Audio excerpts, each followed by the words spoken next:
Talking Queers.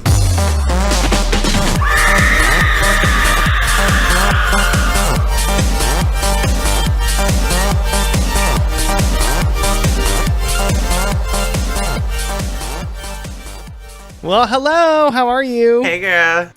How you doing today? I'm doing good. I'm looking a mess. Okay, well, first of all, I have a hat on that oh, because I couldn't even bother getting ready today. are you kidding me? I should be wearing a hat. Oh my gosh. God. No, I love it. You look like wild whore. I look like a fucking witch. Yeah, and your hair looks bad too. Yeah, I'm just kidding. I'm just kidding. Okay, well, look, how has your weather been over there in Orange County? Bitch, exactly. I live in Orange County. Our weather is the same all the time. It's like 85 and sunny and nice. It's not exciting. Oh my God, are you serious? 85 and nice. Yeah. And okay, well, Yeah, I mean, it's getting like a little warmer. Like we've had to turn on the AC a few times, but other than that, yeah. it's not bad. I'm sure it's crazier. I've heard that it's way worse up north. So how's it for you? Oh my God. Well, we're in the middle of a heat wave, okay? So on Friday, it was 107 degrees here in the Napa Valley. Jesus Christ. Yes. And then yesterday, it was 102. Girl, tell me why today it was raining.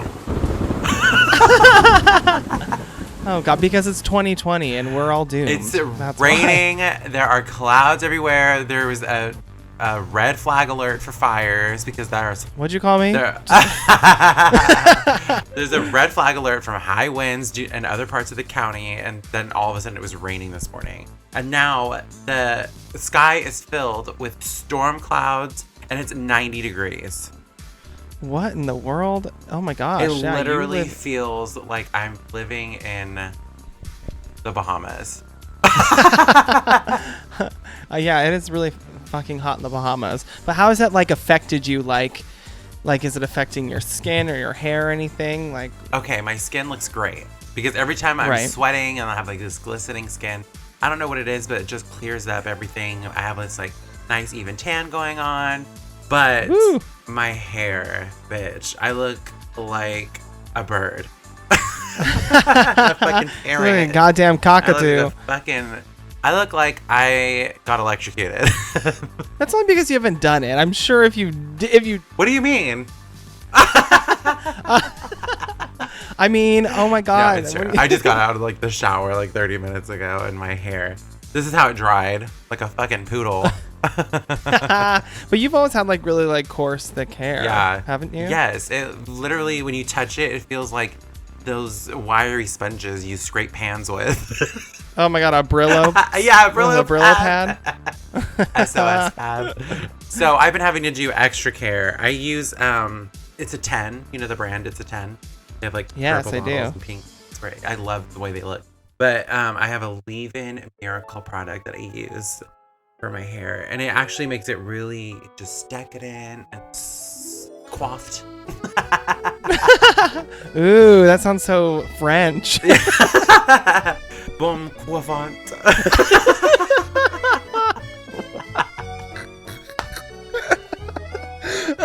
Oh my God. Okay. But my skin looks great. I mean, I probably have to put moisturizer on. But I have an intense beauty regimen. Wait, tell me about it. Okay. So I exfoliate probably like every other day.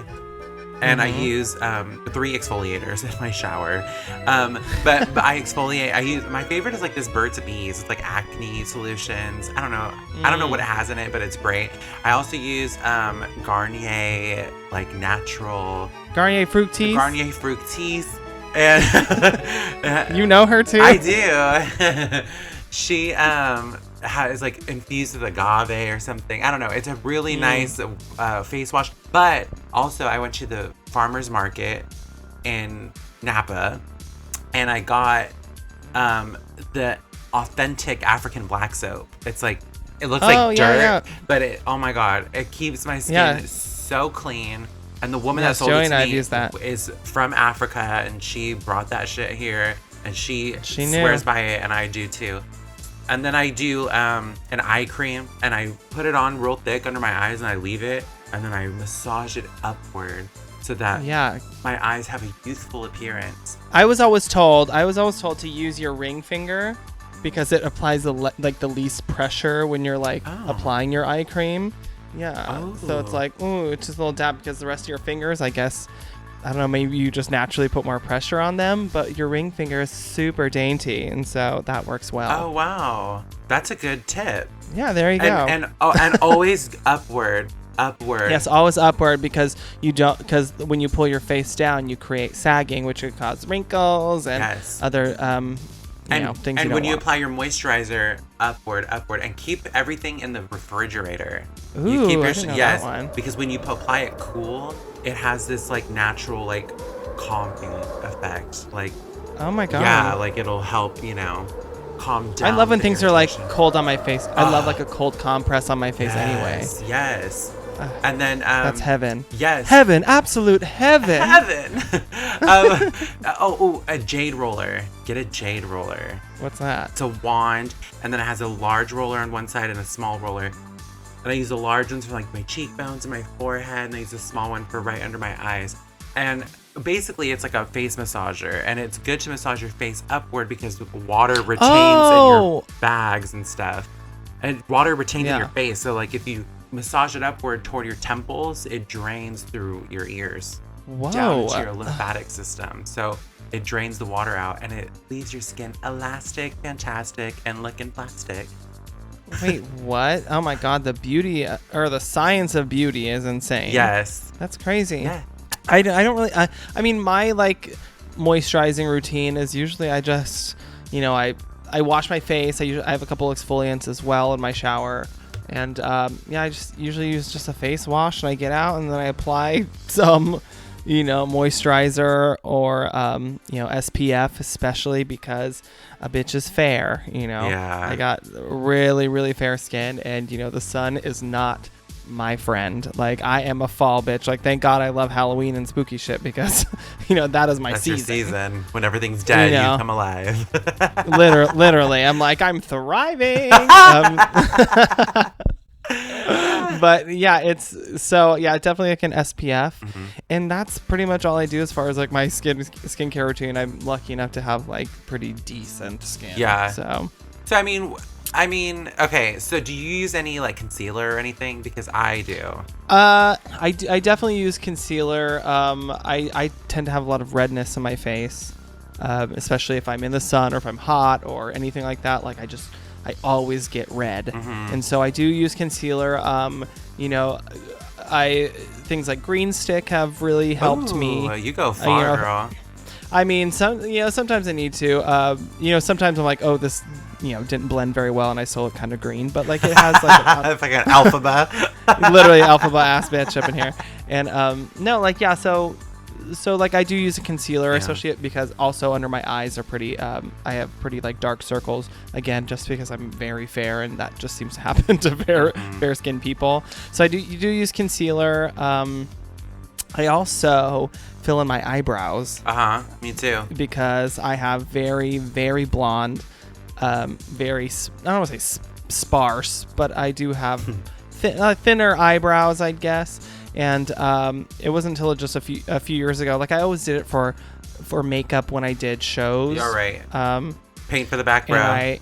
Yeah, exactly. And I think I just realized after doing that and looking at myself in the mirror, I was like, honestly, I look better with eyebrows. And so most people do. You know what?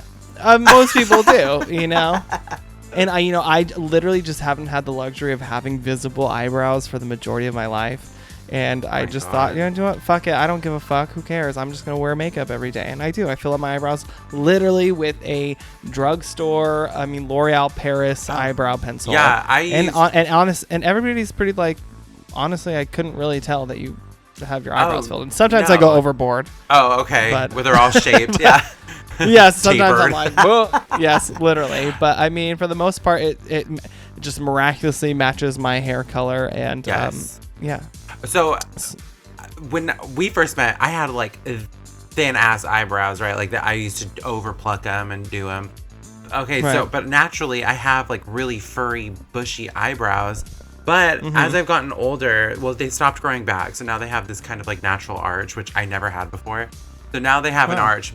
But my hair, it got patchy. Like my eyebrows got patchy. I guess just with age. Oh.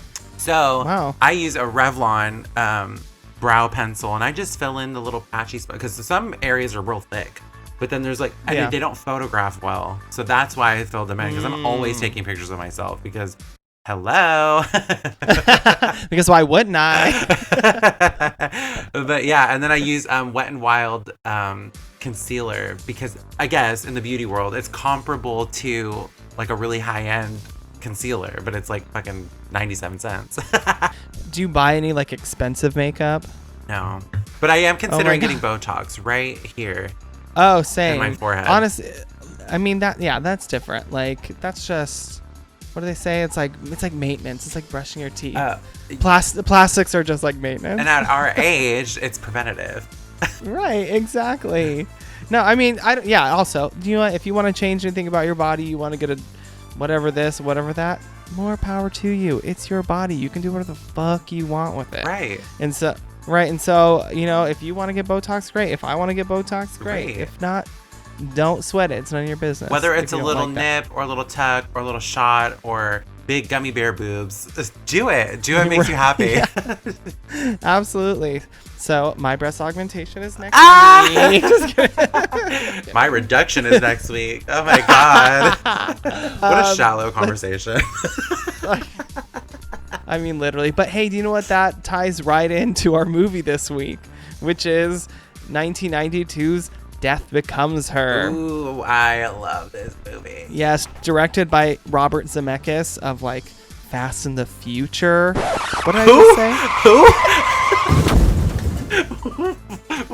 What movie is that? Excuse me. Back to the Future. Yeah, Fast and the Future. Who framed Roger? Who framed Roger Bunny? Not Fast. I was so confident too. Oh my God! You're like, hello, Fast and the Future. Back to the Future. Excuse me. Wow. Right, and this movie is honestly, it's my other favorite movie.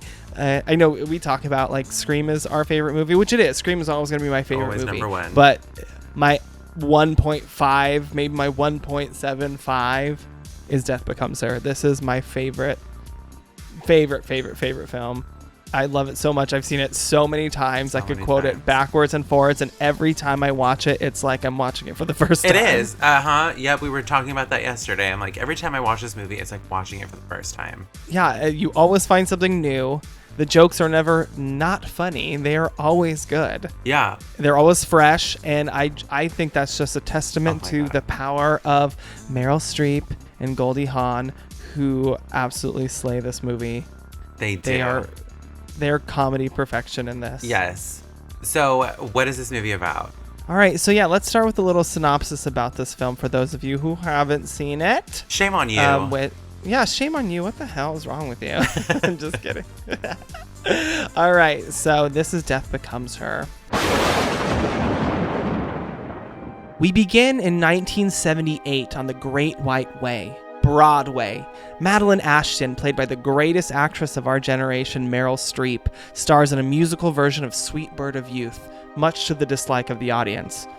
Madeline's rival and frenemy, Helen Sharp, played by legend Goldie Hawn, attends the performance with her fiancé, renowned plastic surgeon Dr. Ernest Menville, played by action superstar Bruce Willis. Helen has brought Ernest to the performance to meet Madeline and test Ernest's commitment to her, knowing well that Madeline has stolen men from her before. Unfortunately for Helen, her instincts were correct and Madeline and Ernest marry, leaving Helen depressed and distraught. Fast forward 7 years, Helen has let herself go and is unable to move past her resentment towards Madeline. After being forcibly evicted from her apartment and committed to a mental hospital, Helen is inspired by her doctor to completely eliminate Madeline from her mind.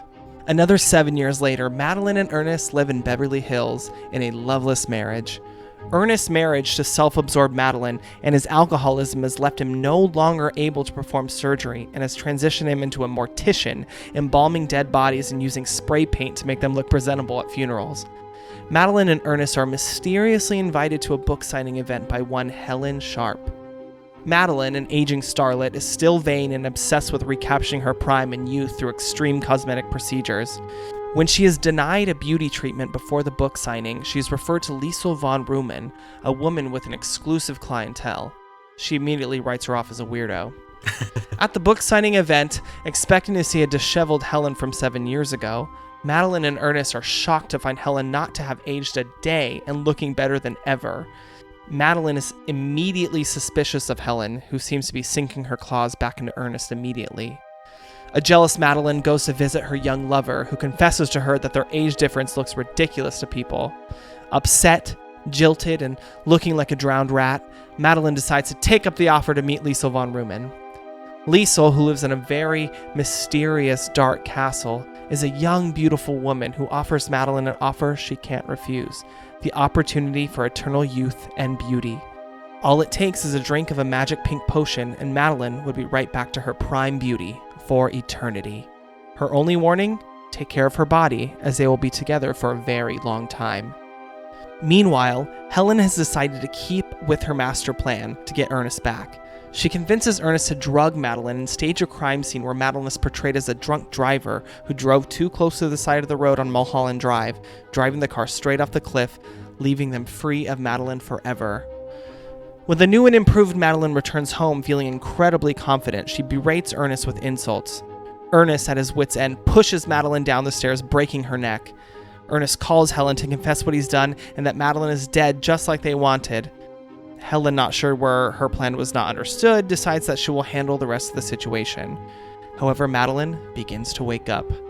Madeline has risen from the dead, unfortunately still twisted and contorted from her fall. Ernest rushes her to the hospital where Madeline realizes that she is in violation of the natural law, where she is dead, yet she remains alive. Ernest takes this as a test and sign that he and Madeline are meant to be together, and takes her home to reassemble her with his skills as a mortician. Helen arrives ready to bury Madeline's body in Death Valley and is shocked to find her alive. Madeline, having overheard their plan to murder her, decides that she must kill Helen in self-defense and shoots her in the stomach with a shotgun. Surprise! Helen doesn't die either. She has also taken the potion and now both have become the living dead. They face off in an epic catfight where they continue hurting each other's bodies even though they are incapable of feeling pain. Madeline and Helen begin to work out their issues and come to the realization that they've always just misunderstood each other. Back to being friends, Helen and Madeline try to prevent Ernest from leaving them both, mostly because he's the only person capable of doing maintenance on their destroyed bodies. They decide that Ernest must take the potion so he may work for them forever. The girls knock him out and take him to Liesl's castle as she hosts a party for her clientele. After doing her best to convince Ernest that with her help he can return to being a surgeon, Ernest refuses to take the potion, seeing it as a curse and not a gift. He attempts to escape as Liesl's men, Madeline and Helen, chase him through the castle. On the roof, Ernest almost falls to his death, but hangs on by his suspenders. Madeline and Helen plead for him to take the potion, but he refuses and falls to his death. But he doesn't die and escapes with his life. Helen and Madeline realize that they can manage without him as long as they stay together forever. 37 years in the future, Madeline and Helen attend a funeral for Ernest, who has gone to live a completely new, successful, and fulfilling life. Madeline and Helen seem to have taken terrible care of themselves and are a fright. Still at each other's throats, the ladies get into a struggle and fall down a flight of steps, smashing into pieces, a situation that after 37 years seems all too familiar. The end. Wow. And the Oscar goes, just kidding. Actually, funny enough, this movie does have an Oscar. Yes, for Best Visual Effects. Right. This movie pushed a lot of special effects boundaries that people had never seen before in 1992. Yes, it might be hard to believe, but without Death Becomes Her, Jurassic Park would not have been able to achieve, because it was the same special effects department. And it's like, they would have not have been able to achieve some of the things they did in Jurassic Park had they never experimented with these things in Death Becomes Her. Right. And I think that that right there should give this movie way more credit than it gets. Oh my I mean, God. This movie, I mean, it was, panned critically when it came out, but it has gained a super strong cult following. A gay cult following. Especially a gay cult following, because there's nothing that gays love more than catty women. Right, exactly. And we have a thing about watching beautiful women, that we like almost consider like dolls. Like Yes. we just like, we like dressing them up.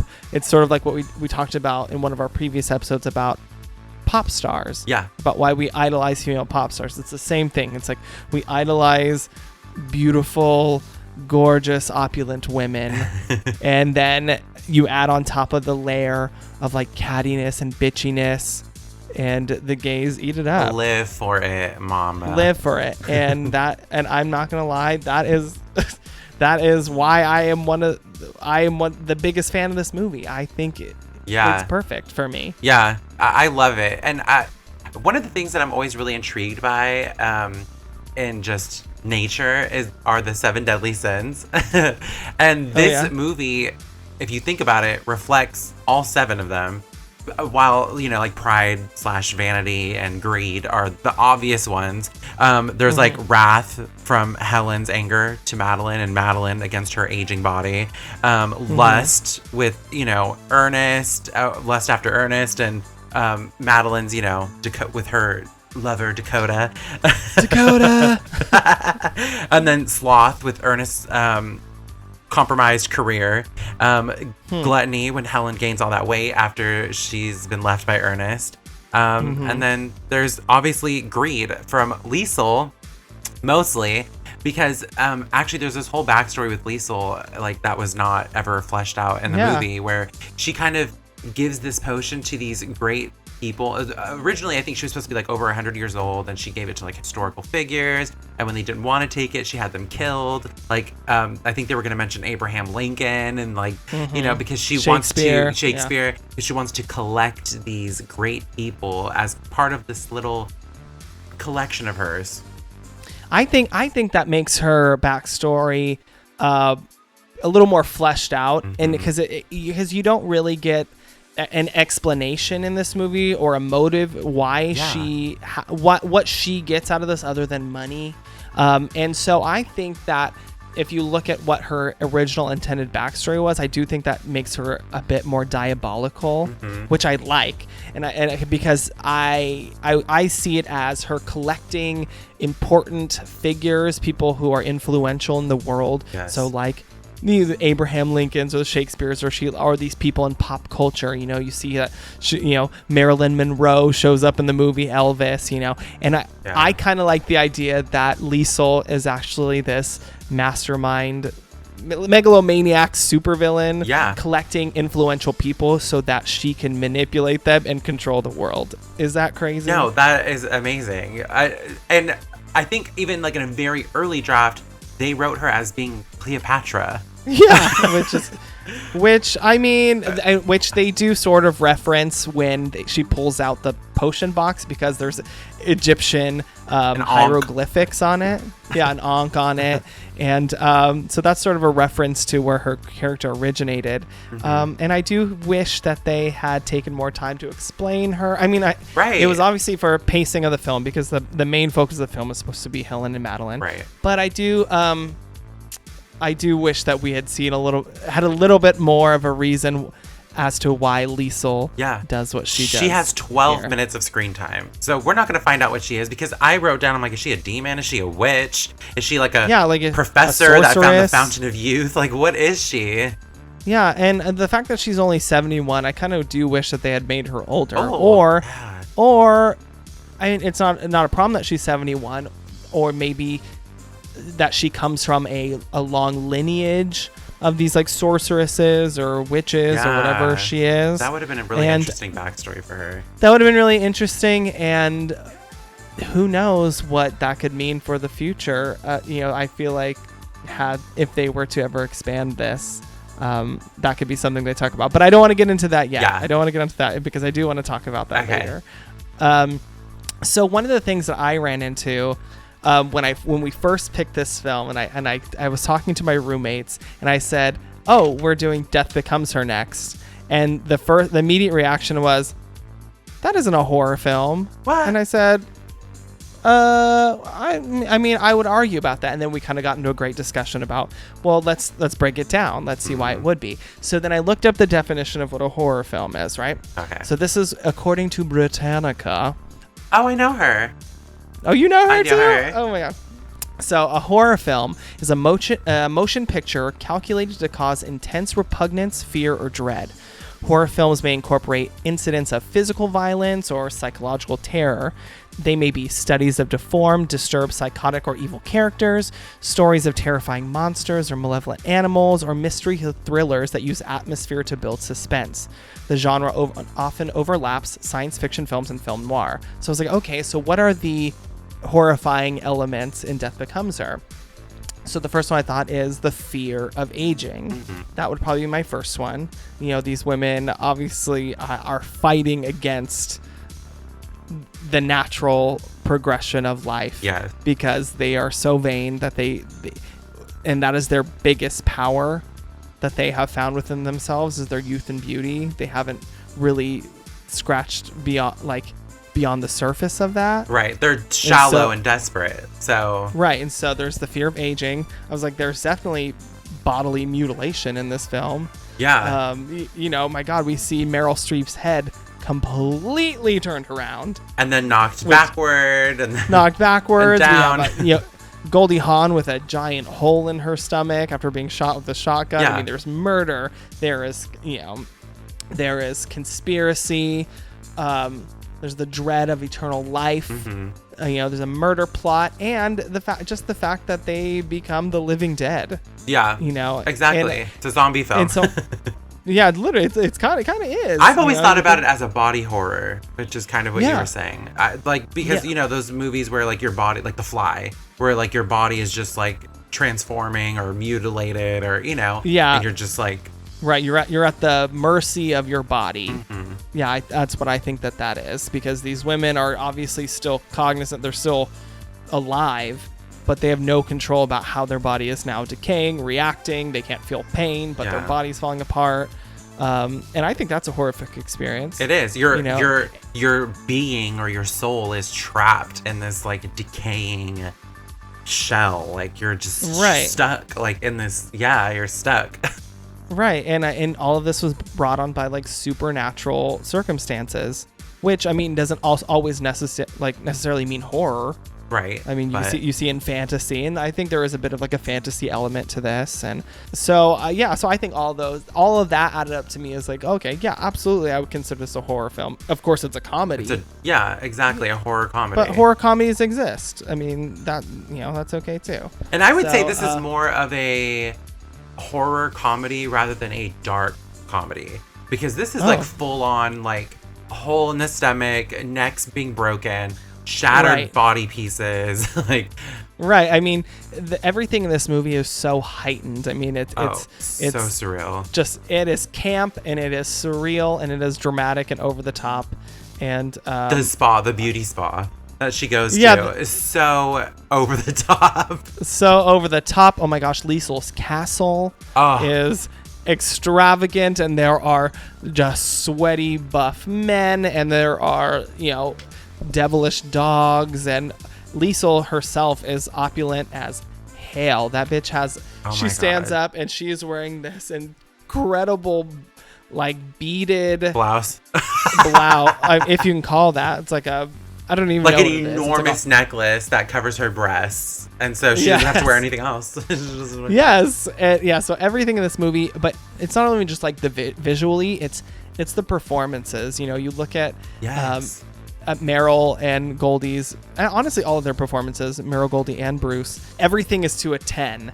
It's over the top, it's cartoonish, it's Goldie Hawn when she walks in to seduce Ernest. She's like a old Hollywood like femme fatale vixen, And Madeline, I need to speak to Madeline at once. So she has like this dramatic big umbrella and a gorgeous, sweetheart neck. It is so stunning on her. It is so stunning on her. Goldie Hawn looks incredible in this film. You know, it's not just the 3 main characters either. The performances of the supporting roles, no matter how small, are so like cartoonish and definitely turned up to max volume because everyone is invested in their characters. Oh my gosh, the girl that plays, what is her name? The girl that works at the beauty spa. Oh, the one with the fake French accent. Yeah. Just like that, like it's so over the top. Like she has this like crazy, like you know, like. But Madeline, you just had one 3 weeks ago. 3 weeks ago. Yeah, she's like over the top French, and then of course you find out later that it's fake. But just really over the top, campy, everything. And I watched an interview with Meryl Streep. You know, and you think of who Meryl Streep is as an actress. She's like dignified, right? And she is probably so much about the craft of acting. Oh yeah. To her core, that's just who she is. And you know, she said that what they would do is that they would always film a scene once grounded in reality, where they would like do the whole scene as if it would, you know, the stakes are real, but then they would do it once like that, and then every other take afterwards, where she said it was just a nightmare. Just balls to the walls, like wherever you can go. And I think that's brilliant because, I mean, because you do have to find your footing. Had they just been absolutely just reckless with how over the top they were, then maybe this movie wouldn't have succeeded. So I do think it's probably smart of them from an acting point of view that they took time to ground these characters and then from there build on the camp and build, you know, the hyperbolic version of these characters. Well, Roger Ebert gave this movie a thumbs down, and he said that and he said that the characters were basically nothing. Like there was no depth to the characters, and I'm like, are you joking? Did you watch the movie? Right. And I think he probably doesn't realize, well, first of all, he doesn't understand the struggle of women. You know, I'm sorry, gotta say it. Yeah. And I mean, again, you know, you and I are women. You and I, you know, so we don't necessarily understand that aspect of it, but there is something to be said as you know, queer men, gay men. We do go through similar struggles, especially when it comes to presentation, vanity, beauty, things like that. Yes, absolutely. Next, I wanted to sort of talk about, like, did you find any like fun motifs within the film that you liked, that you saw like throughout? Because I did. Okay, tell me some of yours. So one of my favorite things that I noticed throughout this film all the time is the use of mirrors in it. Oh yes. So not every scene, but a lot of the scenes, how they're shot, I think Robert Zemeckis did something really cool where he's filming one actor straight on, and then you are seeing the other actor reflected in a mirror. Okay. You start to notice a lot, or like it's like when Meryl Streep drives in, when Madeline comes home after she takes the potion, she's looking and it's filmed showing the side mirror of the car, but it's her reflection. There's so many cool shots like that. And I'm like, okay, mirrors. Is it? And she flips her hair. Yeah, she flips her hair. Or when Ernest calls Helen on the phone, she's looking at herself in the mirror. She's looking at herself in the mirror. Oh my gosh, there's so many. When she looks at herself in the mirror and she freaks out before going to Liesl's because she's so quote unquote, you know, ugly. Madeline's headboard for her bed is an enormous mirror. Yes, exactly. You know, you just see so many mirrors, and it's like, obviously, I don't know if this is like a metaphor for, you know, obviously vanity. You know, these women are very vain, but also like, they're two-faced, you know, mirrors. You have two faces. You have your own and then the reflection. So that could be, you know, the very first scene we see of Madeline ever is she's in a fake mirror, like on stage, you know, and then later on when we see her in her actual Madeline reality, she's also looking in the mirror, putting on her makeup before Helen meets her for the first time. Yeah. Oh my God, I love that scene. You know, and then that scene is so good. It's brilliant. Like, it's brilliant work. But and then I was like, okay, so to take it even deeper, I was like, okay, so we have Helen and Madeline. Are they actually just reflections of each other throughout this whole thing? You know, because like, even though their approaches are different, they are probably as equally self-centered as each other. Totally. You know, and you know, something interesting is Meryl as Madeline, Madeline's always wearing either white or black. And it's like kind of gives like this icy sort of, presentation. But the one time that she's not wearing white is in the fantasy that Helen creates about murdering Madeline, where she's wearing red and then Helen's wearing white. Ooh, see, there we go. So maybe in there, I don't know, maybe that's like a manipulation by like the production. Maybe they're trying to like set up to us that Madeline is like the hero, or she obviously we've seen her be a giant bitch, but like she's the one that we're gonna like, sympathize with more, and Helen, she's the red sexy one. But in Helen's mind, when we go into there for the flash or for the the plan sequence, the fantasy, they're switched to where she's the hero and Madeline is actually the villain. The villain in red. Yeah. Ooh, yeah. I mean, who knows? I literally just thought that shit up. But no, but that has to be because Helen is consistently wearing red. If it's not her outfit, it's her lipstick or her hair is red, Right. So they kind of play with that white and red, like kind of like angel, devil kind of, color palette. Right. Exactly. And I just gotta say that Goldie Hawn is also brilliant in this film. I feel like Meryl Streep is given, I think, a little more to do than Helen is, I think she has a bigger part, kind of. Yeah, I think she has a bigger part, but I do think that this is great because I think this is in Goldie Hawn's wheelhouse. Like she was always like super cute but also a little sexy, but she was funny. Super was funny. Was funny like she's dead. Oh my gosh, she is funny, and I think that she fits that slot perfectly. What they needed. Yes. And I do think that's so interesting considering how Meryl Streep isn't necessarily considered a comedic actress. Meryl Streep is more of like we think of her, we think of the drama, the dramatic roles, and I think that Harvard Drama School, wherever she went. Was it Yale or Harvard? Yale. She went to Yale. And so for Meryl Streep to be in this film, I think is so fun because we get to, probably not the first time. I'm sure she did other things. Have you ever seen She-Devil? I knew you were going to ask me about She-Devil.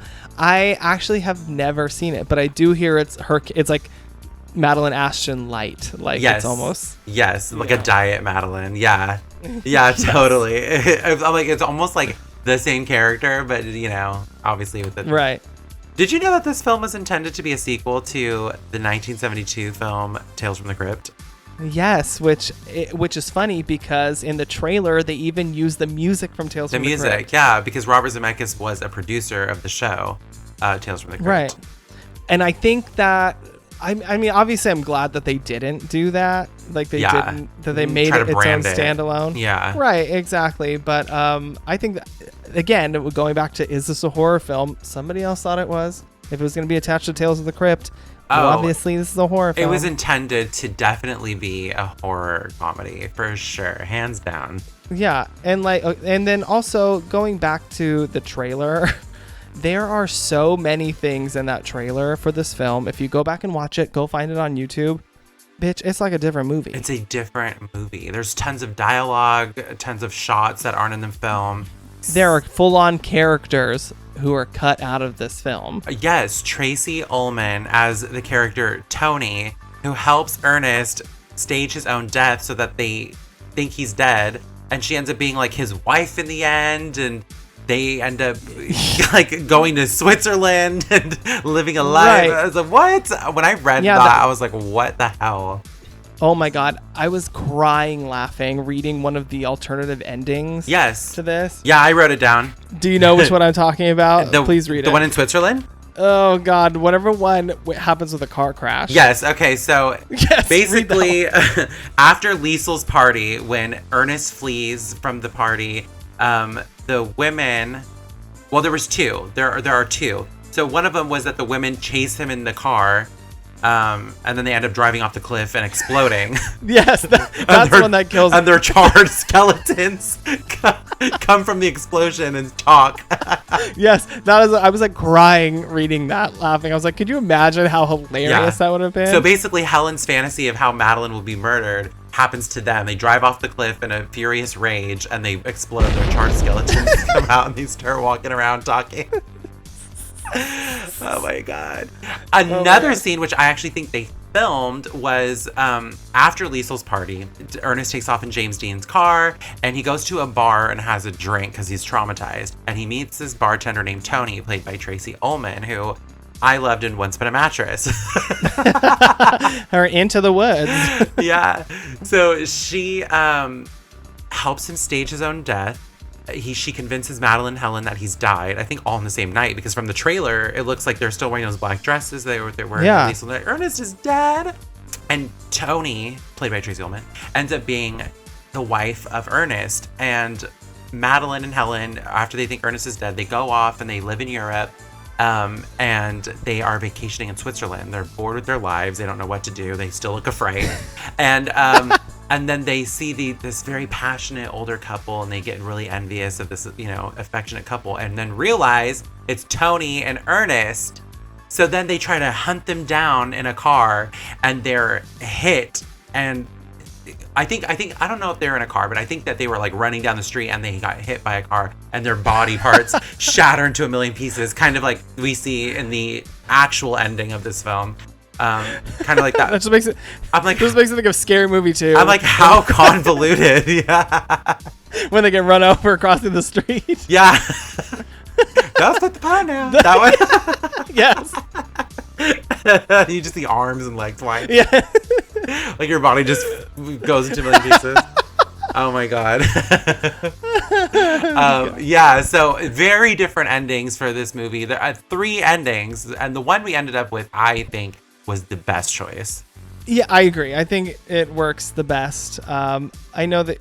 Yeah, I think it's great just to give Ernest a happy ending. He was sort of the most sympathetic character in the movie. He gets a happy ending, and the 2, antagonists, I guess that's what we'll call them, they sort of never get their happiness, and it's all sort of wrapped up in a little bow like that. Yeah. I love that final eulogy about how Ernest will go on to live forever through the legacy of his children, and his children's children, the hearts of his friends and family, and then he's like, everybody knows Ernest for his sense of humor, his tall tales of the living dead in Beverly Hills. Yes. And they're all serious back there. They're all. Yeah, there's so many subtle good quotes. Like the writing is so brilliant in this. And also, I want to say, I am super proud of somebody like Bruce Willis for doing a film like this. Oh yeah. Because at the time, Bruce Willis was known for doing action films. Yeah, Die Hard was like at its peak of popularity. Yes. Absolutely. And I know he wasn't the first casting choice. Originally cast was Kevin Kline, who I've never seen in a movie. Yes, you have. No, he's been in tons of movies, and I looked at his filmography. I haven't seen not one of those films. Really? Well, all right. And then Jeff Bridges auditioned after Kevin Kline pulled out, and they turned him down. And I'm like, actually, I could really see Jeff Bridges playing Ernest.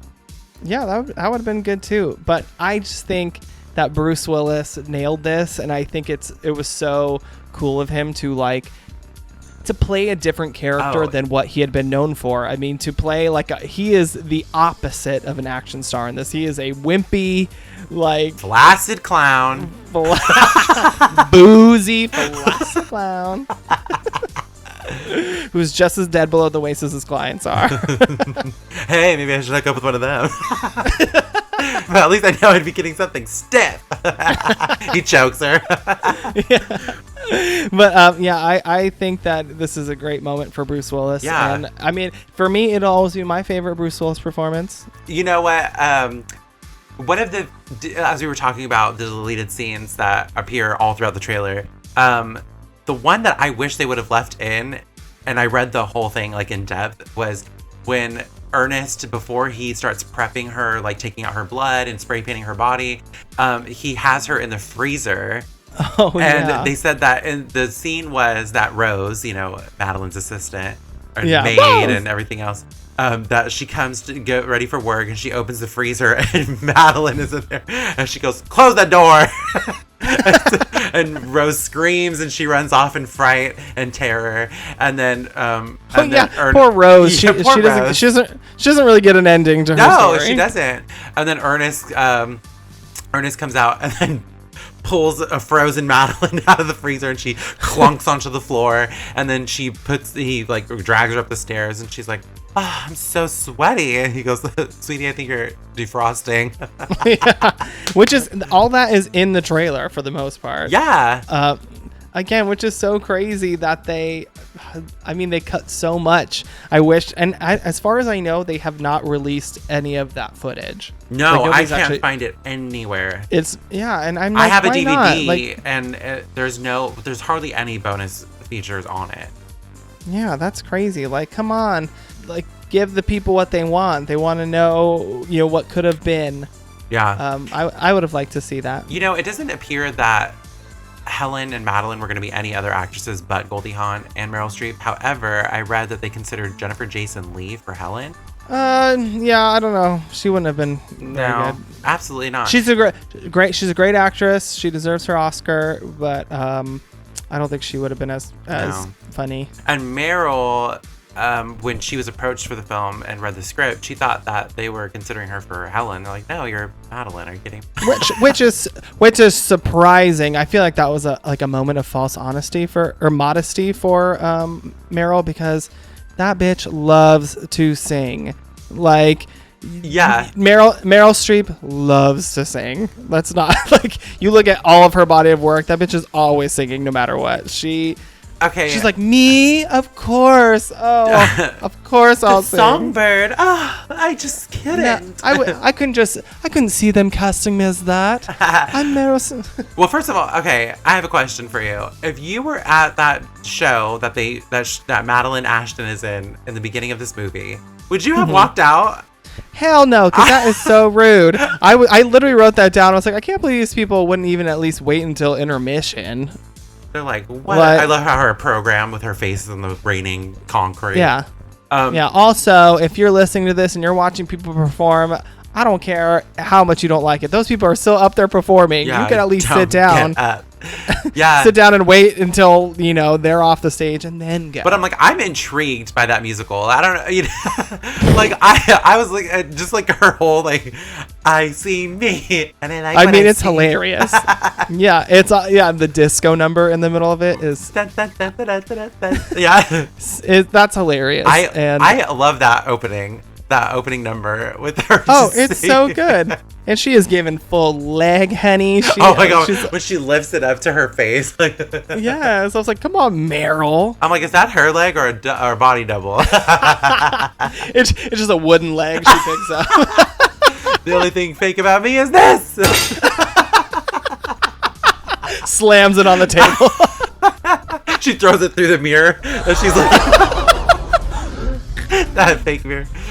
Okay, two of my favorite quotes, and I don't even know the lines because they're kind of just faintly, in the background, right. are when they're fighting and they kind of show Ernest going up the stairs to go get away from them, and they show their shadows, and she's like, "Don't you know never to compete with me? I always win." And she goes, "That's because you can spread your legs wider and higher than anyone."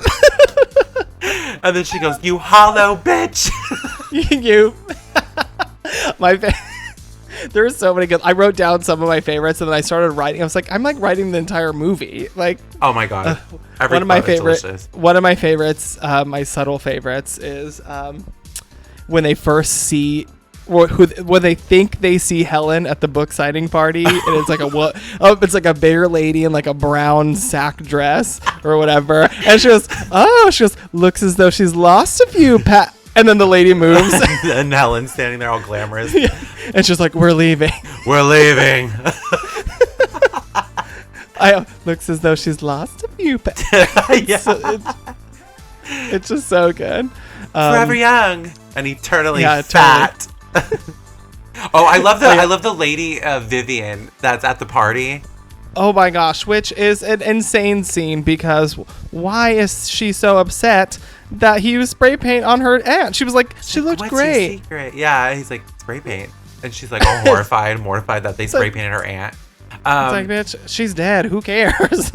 I love when she's rifling through the pages of the book and she's like, 50? Wow, what's her secret?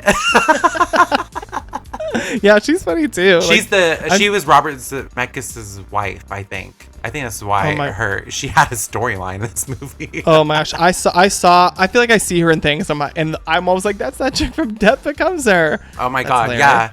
Or did you catch the cameo of the nurse or the doctor that comes and takes Madeline's dead body away? Oh yes, Sydney. From the lady doctor that tells Ernest, she's like, I'm so sorry, but she's dead. Before he goes to the morgue, is the actress from Elvira, Mistress of the Dark. She is. Yes, with the padded boobs, with the pointy boobs. Yeah. Oh my god! Wait, I had no idea. Yes. That's amazing. Did you clock it? I always recognize her face because to me she kind of looks like Cruella, the cartoon. I love her though. I love her. And yeah, no, she's great. Yeah, she's great in Elvira. Oh my gosh, she's so great. So I'm trying to think of my other favorite quotes. I think probably "Could you just not breathe" is one of my favorites. I'm a girl. But my favorite scene in the entire film is when Meryl Streep is in Liesl's castle. I think that scene is so brilliant. It's so well done. Because there is not very much dialogue. It's pretty much quiet, but it's all physical comedy, and Meryl Streep is hysterical when she's like, first of all, she has her head wrapped around that thing with the glasses on. She sort of looks like a wet chicken. As she keeps looking over her sunglasses. Yes. And she's like walking through, and like she'll be staring at something, and then somebody will pop up, and she'll get startled. It's that part has me rolling every time. Just, oh. Well, the dialogue is great in that scene too. Once they actually start talking, Liesl and Madeline, when Liesl's like, how old would you say I am? She's like 38. And Liesl's face drops. And she goes, 28? 28? 23? 23? My other favorite quote from that scene is when Lisa goes, I always thought yours was one of the most beautiful faces to grace the silver screen. And she goes, oh. She's all ugly. Her face is it's like, oh. It's like that false modesty is so. Oh my god! Part, so good, so good, so good. Or anyway, no, wait. There was one more from that one when she goes, now a warning, now a warning. Yeah, that's probably the line of the movie. Like, after she drank it. If you don't laugh at that line, then you are, I don't know, you don't have ears or something. But it is so good. It's so good. It's so funny. Such a funny moment. So one of the things that you and I talked about on our Instagram this week, if you guys were following along, was we had a little competition between like dream remake casts. Yes, and Jake came up with Cate Blanchett as Madeline, Viola Davis as Helen, Oscar Isaacs with an S? Oscar Isaac. Oh, with no S. No S. Oscar Isaac as Ernest and Lady Gaga as Liesl. And you won because my cast was Charlize Theron as Madeline, Regina Hall, who is almost 50, as Helen. Will Smith is Ernest, which I still think would be great, and Salma Hayek, which was kind of just a throwaway one. I kind of just asked you who I should pick as Liesl. Yeah, that was all. Salma Hayek. You bitch sabotaged me. I kind of did. Like, looking back, I was like, wow. I was like, I'm pretty sure I gave him all these suggestions, and then everybody's like, no. No, but Salma Hayek was like one that like I thought about, like even for like Madeline. I'm like, she'd be kind of good. She'd be funny. I like her. I like her in comedies. So we have these like fan remakes, but I think, and hear me out on this, I don't know if I would want a remake. Okay. I would want a sequel. Not necessarily a sequel starring Meryl Streep and Goldie Hawn, I would want like a reboot. Okay.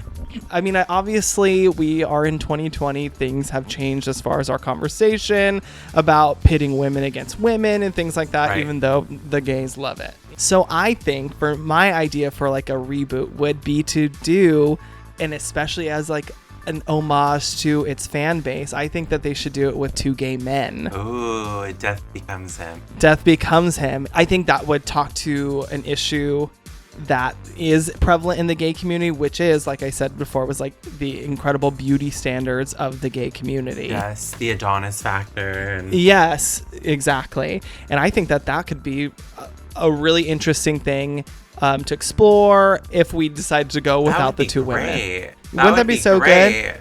Yeah. And so I was trying to think of like, okay, what men's is would I cast? And I think it'd probably be very important to make sure that these actors are gay as well, gay, because yeah. we don't want anybody falsely representing, or creating stereotypes, Right. because for not having lived the experience. But I think like Us? Oh. well, yes, us. In 20 years. But I said Matt Bomer. Matt I think Bomer. Yes. Matt Bomer would be really good. And I was trying to think of who else, and I was like, what about Ricky Martin? Oh, okay. Wouldn't that be good? Because he's been acting lately. If you've seen like American Crime Story and stuff, he's actually a pretty good actor. I'd never seen him do comedy. He did a decent job, yeah. Yeah, and so I mean, and he's fucking drop dead gorgeous. Yeah. Let's not forget. That's true. And So I don't is know. Matt Bomer. Yeah, exactly. I think that could be fun. Or if we don't go the two male way, if we did keep it women, like not have them be rivals, but have them maybe friends. Maybe they used to be like supermodels who can't compete Don't or work something. anymore, yeah. Something like that. Like I don't have a fully fleshed Maybe like out, 2 like, older version. friends, yeah, like versus like the younger, kind of like Yes. that. Like we see it play out sometimes, with, like Naomi Campbell and then like Kendall Jenner. Yes. And, like that Yes. kind of, yeah. Something like that. But I would still want it to. I would love if Robert Zemeckis came back and did it, and like, Oh, that'd be great. and like somehow was able to recapture that heightened camp and the opulence and everything, because I do think that is something that's really important to the success of this film. Yeah. And so I don't know, that's sort of my idea. I kind of What do you- would like to see this as like almost like a series. I feel like TV Yeah. series do so well that like this would that'd be like so a great good. like an 8-episode Netflix series or something, Yes. where they just explore Liesel and Madeline and Helen and kind of like Right. like these Or same characters, or just play on maybe like Liesel or like her collection of wouldn't that be Sure. great? Like every season was about somebody else is taking the potion or something, like that that would I be think, great. like an anthology series, I think that would be a great idea. Yeah, like do like a Netflix show, like 8 episodes or 10 episodes a season, and they could do different. Yeah, because I feel like there's so much we didn't learn about Liesel and what she's done. But obviously, a lot of people have taken this potion. If you see how many people were at that party, there are more stories to tell. Yes, and I way more I would stories to love. tell. Yeah, and I would love, and especially because I think there is an audience for this. And it could almost be like Tales from the Crypt-ish, where it's like Liesel is like the crypt keeper, where she's like she's there, Yeah. but it's like she's not in every episode probably, but you just kind of Right. follow these people that are part of her, collection of bodies that she's managed to convince to take this potion. And I want to know what the hell the potion is.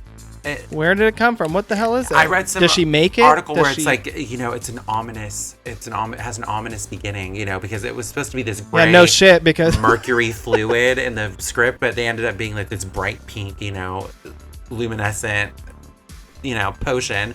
And then they say at one point when she's handing the bottle to Meryl, or Meryl picks it up or whatever, there is like this shape of a woman's body, which I noticed in it, and I was like, okay, so I'm not crazy. And it's like this nude, sort of body. It's just a glimpse of a nude woman's body. I'm like, ooh, so what is this potion? Where does it come from?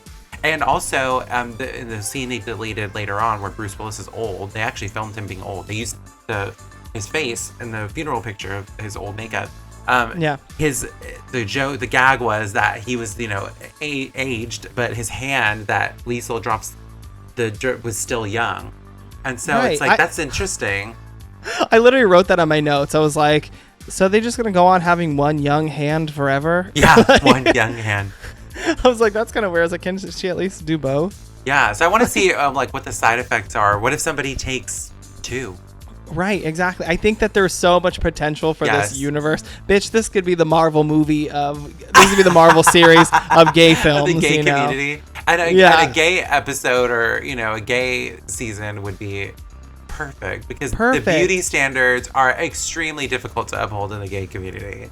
Absolutely. Perfect bodies, perfect faces, can't be too masculine, can't be too feminine. You can't, it's like there's an unattainable goal. And I think that, having a reflection of that back at the world, there we go. Who knows what that could do? What it could inspire. I mean, this is basically a morality tale. Like, it's based on this, like, the Faustian pact idea. Do you know what that is? Hell no. So Faust is like an old German folklore about, it's like the original story about somebody selling their soul to the devil in exchange for great power of some kind, whether it's knowledge, and which is it's a morality tale because it always turns out tragic. It always turns, and you see it, and there's been so many things in pop culture and media that have taken from this, and this is just another example, because there's like, the picture of Dorian Gray is the same thing. It's like you sell your soul to the devil in exchange for beauty and youth or whatever, and it never works out. It always turns out tragic, just like it does in this movie. So the origins of Death Becomes Her at its core is a morality tale. Yes. So if you are to take the story and make it relevant to today, to different communities, it could have influence. It could have a lot. Yeah. It could have this story has a lot of potential to be something great, and definitely like a remake. Probably isn't the best, but a TV series, absolutely. Yeah, even if it was just one season, just why not? They did Scream, and we weren't mad at it. Yeah, I mean, yeah, literally, and they fucked that up. They fucked it up royally. God. Oh my God. But no, I agree. I think that would be such a good time. So if you're listening, Mr. Netflix, Mr. John Netflix, hear our pitch, because we have a brand new series ready for you to go. Oh, fun fact, this movie premiered in theaters the same weekend as Bebe's Kids and Buffy the Vampire Slayer. Yes, it came out the same year same day as Buffy the Vampire Slayer, which is another one of my favorite films, which we will in fact be doing next week. Oh my God, I'm excited for that one too. I have to, you know what? Maybe I'll watch that right now. You know who introduced me to that film is you. I had no idea it existed. Because it's the fucking best. Oh but my not God. to get too hung up on that. No. But Death Becomes Her obliterated Buffy at the box office. Death Becomes Her opened at number 1, and poor Buffy opened at number 5. So, of course, you have movie star power out the ass in Death Becomes Her. Oh my God. Little old Buffy was starring Christy Swanson, and Luke Perry. So if you haven't seen the 1992 film Buffy the Vampire Slayer, watch it so you can follow along next week. Yeah, because I don't think a lot of people have seen that movie. I know, and a lot of people do hate that movie, but it's so good. Okay, bitches, that's it for Death Becomes Her. We went into the historical beginnings of this film. That's right. we dug deep. We dug real deep. Because this is an incredibly deep film. It is.